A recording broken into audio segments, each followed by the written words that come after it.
Show. YouTube Cole Spivey. Yeah, man. But ideally, I was going to go to the Central Library that day, and I was going to look for the book, and I was going to talk about the book. If I could find it, I was going to show pictures of the book, and I was going to show the cover of the book, and I was going to show the author of the book, which has the word Vine in it, V-I-N-E. Now, I've already said the name of the author at this point in a voiceover.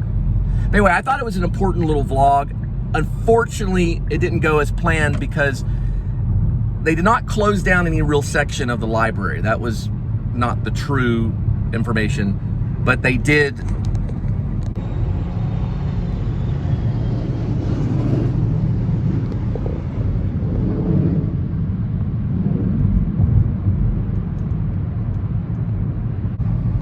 Okay, sorry, that was some kind of fighter jet.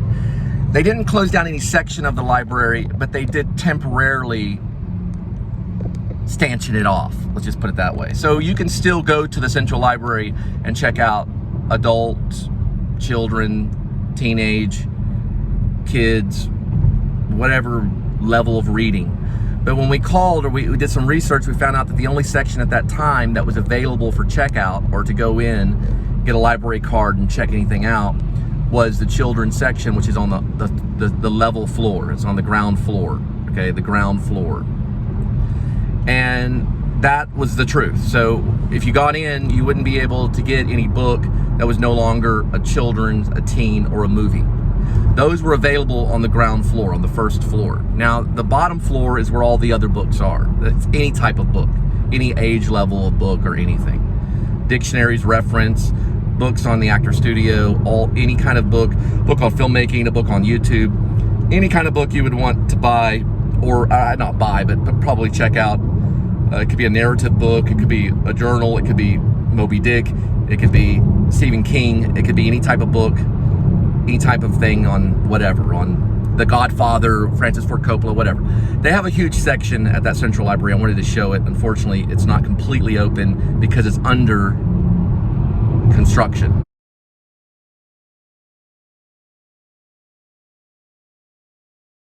So they are constructing parts of the library inside of it. So they're repurposing part of the library. I wanted to do that, so I didn't get my way on doing that, but we did get to go by the outside of it.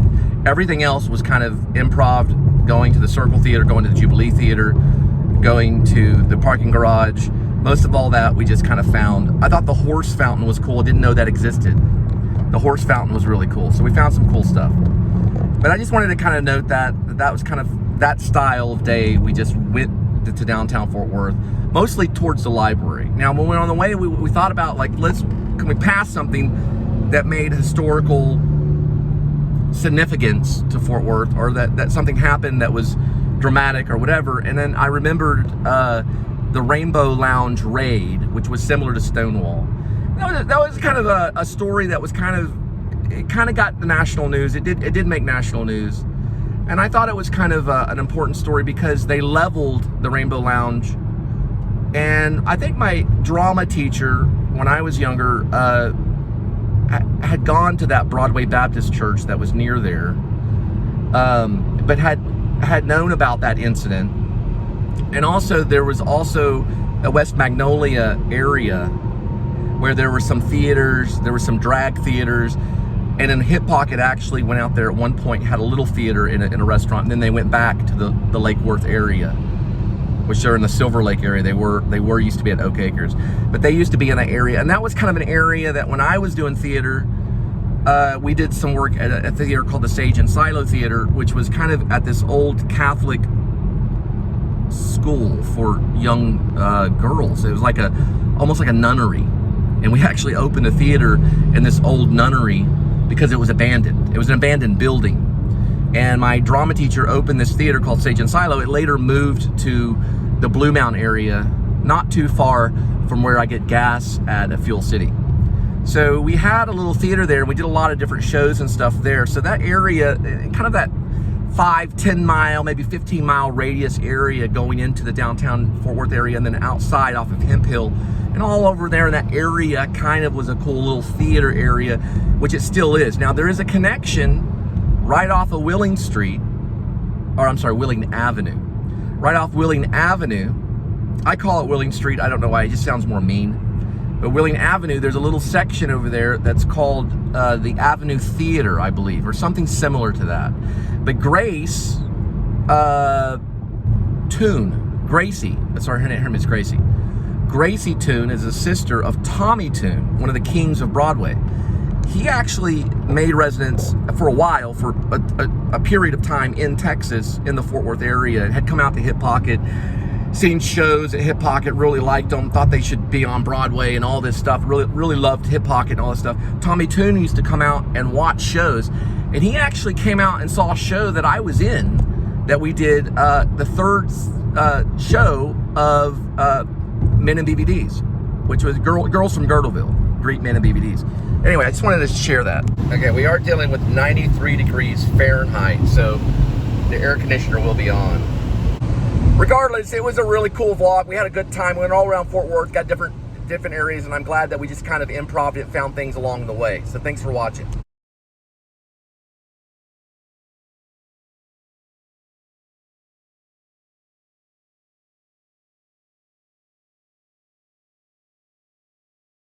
Okay, so back to the book. It's very hot. I have to do a cool down and then go back into speaking. But it is called Method Actors by Steven Weinberg. He is a professor.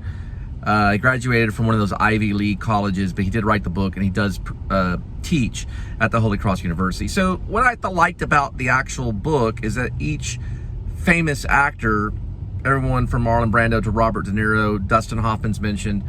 I'm only trying to remember each actor that I came across, and I remember the Dustin Hoffman section kind of captured me, because it talked about how Dustin Hoffman was kind of picked on as a kid, and how he used some of that in his performing, especially like in the movie Rain Man that he did with Tom Cruise. And you could read the bio of the actor, and you could sit there and follow their career and see all these movies that they were chosen for, that followed some of the things they went through as a kid. And this is true with Marlon Brando, probably even Robert De Niro, a lot of the actors that were in that book that were, I think it goes over all the major method actors that are very famous ones. Even back to Marlon Brando, even James Dean is mentioned. And James Dean only did 3 big movies that were well known, which was, of course, East of Eden, Rebel Without a Cause, and The Giant. But it goes over some of the things James Dean went over as a young kid, or things that James Dean went through as a young kid, and that led to him getting the motorcycle, going out to Hollywood, having trouble with acting, and deciding to fly off to New York, which so many male actors have done that path from the Midwest. Of course, I'm from Texas, but he was from Midwest, Fairmont, Indiana. Well, Fairmont was one of the areas he grew up in, and then he went to Hollywood. And I think it mentions the motorcycle. So he had a motorcycle. He didn't get that speedster that he wrecked with. He did not get that until he was already being paid by Hollywood to be an actor, and already somewhat famous. He never experienced the fame. James Dean never experienced the fame that we know. You know, the postage stamp, the posters, the songs that were written about him, the movies that were made of him, like the one with James Franco. You know, all of that stuff, the famous photographs from Life magazine and all that stuff didn't really make its major fame until after his death in 1955, when Turnip Seed illegally turned in front of him as he was probably going the speed limit, because he had already got a ticket on the way to the race. He was going to show his Porsche Speedster, and then Turnip Seed he was a college kid, turned in front of him, making an illegal left left-hand turn, I think. It seems like that'd be correct, left-hand turn. And James Dean smashed into him and almost instantly died. They don't know exactly how quick he died.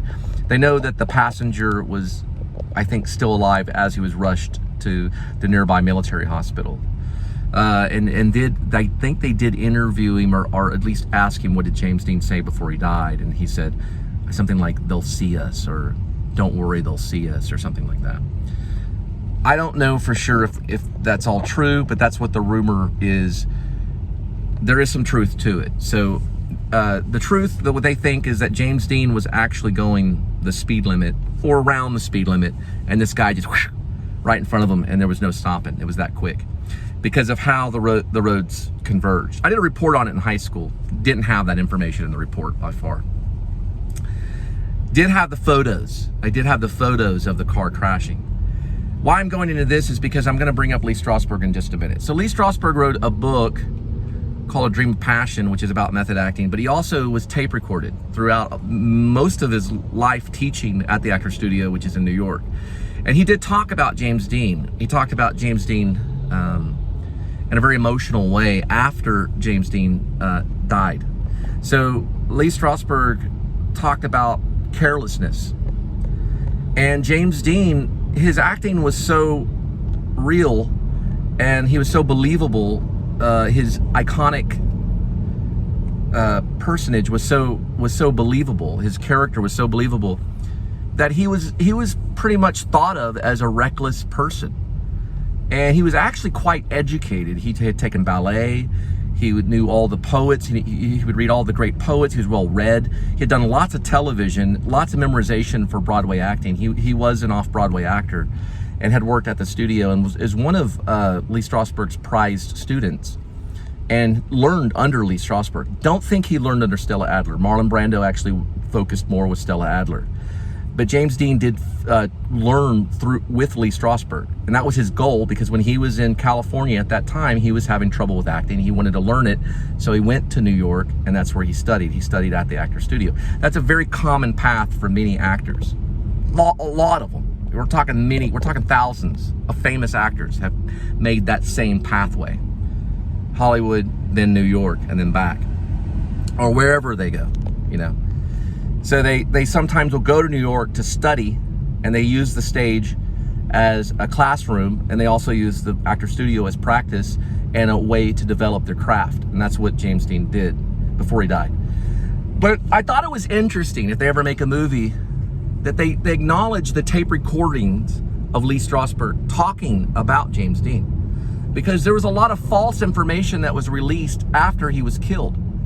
That this was a reckless event, that he could have been going slower, and he was ticketed by a police officer. I would say probably maybe, I don't know the exact mileage before the accident, but they think that he was actually going probably slower than the speed limit or around the speed limit or around that time, you know, when it happened. So it was a freak accident. It was an accident that was not planned.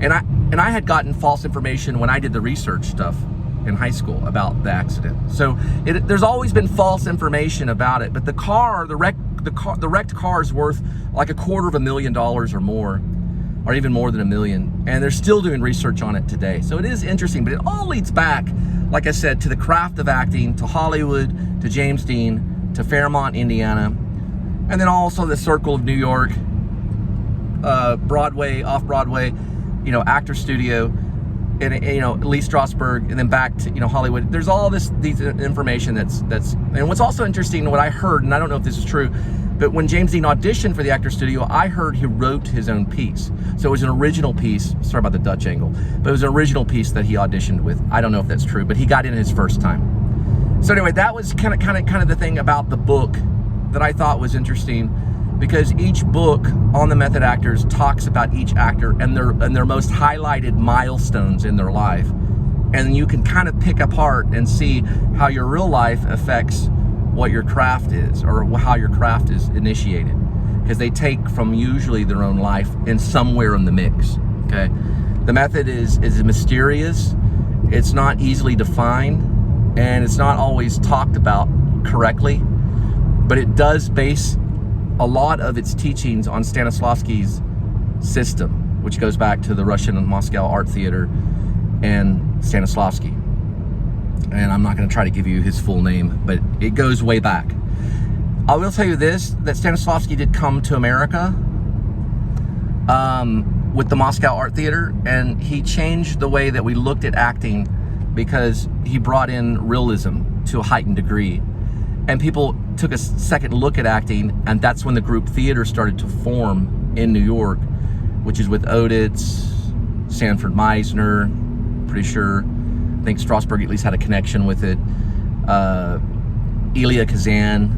The group theater was a big group of people in New York that were mostly actors and writers and directors, people that worked together to develop a way of telling a story on the stage or on film. And they wanted to approach it using probably most likely realism, so that they could affect society in a deeper, in a more, not just, I wouldn't say just humane way, also maybe in a spiritual, and not just spiritual, but in a way that was beyond just stock theater. They wanted to reach people in a deeper level, I think, like the Moscow Art Theater did. Because back then in Russia, you could be killed if you were a director that was going to go against the government, okay? So if you were a director in Russia and you were thought as putting on plays that questioned the government, or if you were in Moscow or Russia and you were putting on plays that thought they challenged the government's way of thinking, you would have been killed, okay? You would have been executed, like Meyerhold, right? So Stanislavski thought, how can we speak about not only politics, but how can we speak about people? And he knew he could do it by showing you how you are, right? Showing your behavior. Possibly it was in behavior, according to Sandy Meisner, thinking that it was probably behavior. Strasberg may be thinking about your personal life. Well, you brought the baggage that you brought with you on the stage represent your own humanity. That could change society because people could see how they behave. They could see how they are. That became political without being political. You could tell a story without being political, but yet there's some politics. Here's the bridge.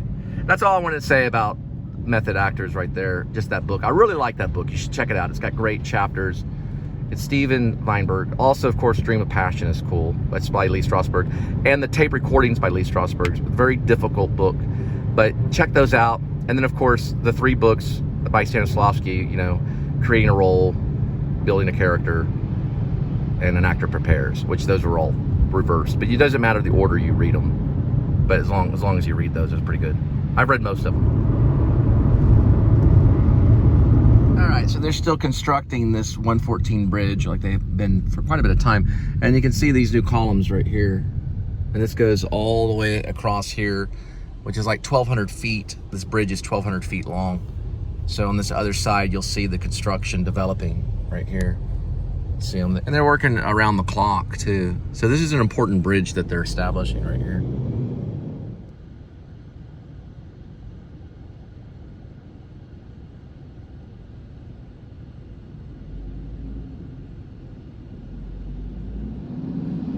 Yeah, the other day I was watching Life on the Line with John Travolta. Pretty exciting ending. You ever seen a movie about the linemen, the people that work on electrical poles and electricity? Pretty crazy. There's the actual building. Well, no, I'm sorry. I'm not building. The building of the bridge. Yeah, there's the construction of the bridge right there.